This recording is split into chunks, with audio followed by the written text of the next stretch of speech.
السلام علیکم دوستو، آج ہم بات کریں گے کرونا وائرس کے بارے میں۔ کرونا وائرس سے پوری دنیا بری طرح متاثر ہوئی ہے۔ ماڈرن سائنس تو یہ بتا ہی رہی ہے اور ڈاکٹرز بھی آگاہی پیدا کر رہے ہیں،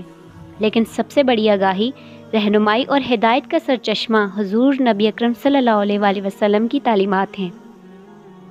پہلے وقتوں میں طاعون کی وبا اکثر و بیشتر ہوتی تھی، وہ بھی ایک قسم کا وائرس تھا، پلیگ یعنی طاعون۔ اس کے ساتھ ہزارہ اموات ہوتی تھیں، اور یہ قدیم زمانے میں بنی اسرائیل سے بھی پہلے مختلف وقتوں میں یہ وبا آتی رہی، مگر اس وقت تشخیص نہیں تھی، میڈیکل سائنس نے ترقی نہیں کی تھی،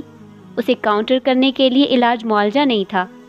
لوگوں کو اویئرنیس نہیں تھی اور لوگ احتیاط بھی نہیں کرتے تھے۔ نبی اکرم صلی اللہ علیہ وآلہ وسلم نے فرمایا، صحیح بخاری کی کتاب الطب جس کا باب ہے طاعون، اس سے بیان کر رہی ہوں کہ حضور اکرم صلی اللہ علیہ وآلہ وسلم نے فرمایا کہ اگر تم سنو کہ کسی شہر یا ملک میں وائرس یا کوئی وبا پھیل گئی ہے، یہاں ایک بات بتاتی چلوں کہ اگر وبا لوکلائزڈ ہے تو اسے ایپیڈیمک کہیں گے، اور اگر گلوبلائزڈ ہو جائے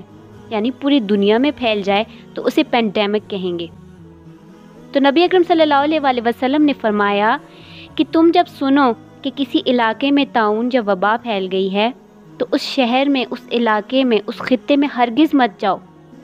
اور کسی ایسے خطے یا علاقے میں پھیل جائے جہاں تم موجود ہو تو اس خطے سے، اس علاقے سے باہر مت جاؤ۔ اس زمانے میں ٹیسٹ تو ہوتے نہیں تھے کہ کیا خبر کس کو یہ بیماری ہے اور کسے نہیں ہے، اور جس کو یہ بیماری ہے وہ اس علاقے سے باہر جائے گا تو یہ وبا کیری کر کے جائے گا، تو وہاں وبا بھی پھیل جائے گی جہاں نہیں تھی۔ یہ کنٹیجیس ڈیزیز ہے، یعنی متعدی مرض، جو ایک انسان سے دوسرے انسان کو واسطے سے یا بلا واسطہ لگتی ہے۔ تو آقا صلی اللہ علیہ وآلہ وسلم نے فرمایا کہ دونوں صورتوں میں نقل مکانی نہ کرو۔ آج کل جس انسان میں کرونا کا ٹیسٹ پازیٹیو آ رہا ہے اسے آئسولیٹ کیا جا رہا ہے،